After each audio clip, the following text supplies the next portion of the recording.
Signature 6 சேனலுக்கு உங்களை அன்போடு வரவேற்கின்றேன். இன்னைக்கு நாம இந்த வீடியோல என்ன பார்க்க போறோம் அப்படின்னா, பெண்கள் அணிந்து கொள்ளும் திலகம் பற்றின ஒரு பதிவு தான் இது. திலகம் என்பது நமக்கு பெண்களுக்கே சொந்தமான அந்த தேவியர், நமக்கு சக்தி தேவி நமக்கு கொடுத்த பொக்கிஷம் நமக்கு இந்த குங்குமம் என்பது.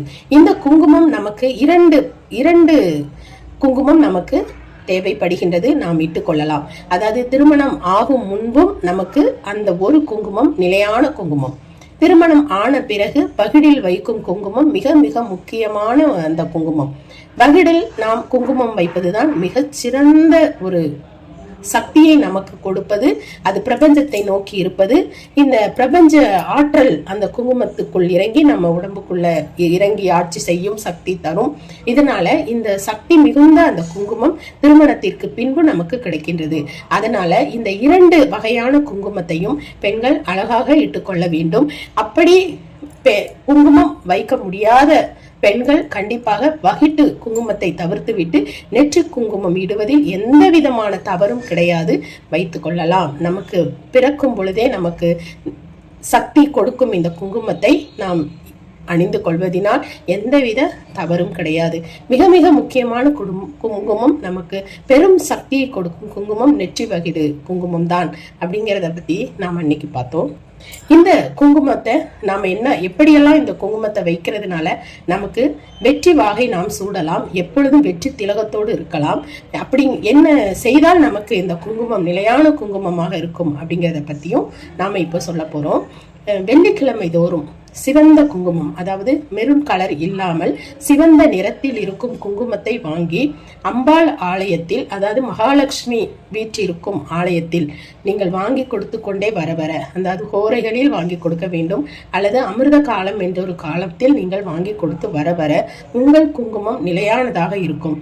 அல்லது தேவியர் அபிஷேகத்திற்கு நீங்கள் குங்குமம் வாங்கி கொடுத்தாலும் அந்த குங்குமம் உங்களுக்கே சொந்தமாக இருக்கும். இதனை செய்து கொள்ளலாம். குங்குமம் யாருக்கு வீட்டுக்கு வந்தாலும் குங்குமம் கொடுப்பது, இந்த குங்குமம் புற்று பார்த்த இடங்களெல்லாம் குங்குமம் இட்டு அர்ச்சனை செய்து கொள்வது, விருட்சங்கள் எங்கு பார்த்தாலும் அமர்ந்து நம்மால் இந்த அர்ச்சனை செய்ய முடியும் என்றால் எப்பொழுதும் முந்தானை என்றொரு இடம் இருக்கும், அங்கே குங்குமம் வைத்துக் கொண்டே இருக்க வேண்டும். புடவை வீணாகிவிடும் என்றால் காகிதத்தில் மடித்து முந்தானையில் வைத்துக் கொள்ளலாம். அல்லது வேறு உடைகள் அணிந்திருந்தாலும் நாம் பாதுகாப்பாக குங்குமம் என்பது எப்பொழுதும் நம்மோடு இருக்க வேண்டும். அதை நம்ம இருக்கும் இடங்கள்லயோ நமக்கு கிடைக்கும் இடங்கள்லயோ விருட்சங்கள், நீர்நிலைகள், ஆலயங்கள், புற்றுக்கள், இதற்கெல்லாம் சக்தி அதிகமாக இருக்கும். அதாவது நீர்நிலைகள் என்றால் அங்கே அந்த சந்திர சுக்கிர யோகம் நமக்கு கண்டிப்பாக கிடைக்கும். இன்னும் ஒரு விசேஷமானது என்ன அப்படின்னா, இறந்தவர்கள் அழகாக தங்கும் இடமாகவும் நதி இடங்கள், நீர்நிலைகள் கருதப்படுகின்றது. அதாவது நீர்நிலைகள் எல்லாமே பெண்களின் பெயர்களாக சூட்டப்பட்டு வலம் வந்து கொண்டிருக்கின்றது. கண்டிப்பாக குங்குமம் நிறைய கிடையாது, ஒரு பிஞ்சு எடுத்து ஏதோ தெரிந்த மந்திரத்தை சொல்லும் பொழுது கண்டிப்பாக நல்ல பலன் கிடைக்கும். விருட்சங்கள் 1000 ஆண்டுகள் வாழ்ந்து பல உயிர்களுக்கு ஜீவனம் கொடுத்த அந்த மரத்திற்கு கீழ் அமர்ந்து நாம குங்குமத்தால் அர்ச்சனை செய்தாலும் நல்ல பலன் கிடைக்கும். ஆலயங்களில் செய்வதும் மிகச் சிறப்பான இடம்.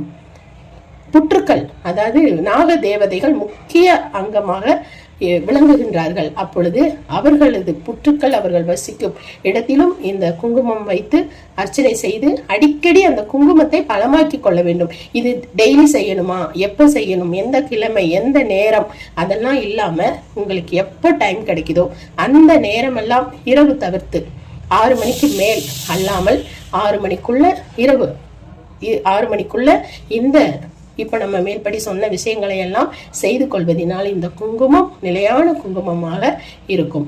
இந்த வீடியோ உங்களுக்கு பிடிச்சிருக்கும் நம்புறேன். இன்னும் ஒரு வீடியோல நான் உங்களை சந்திக்கிறேன். தேங்க்யூ.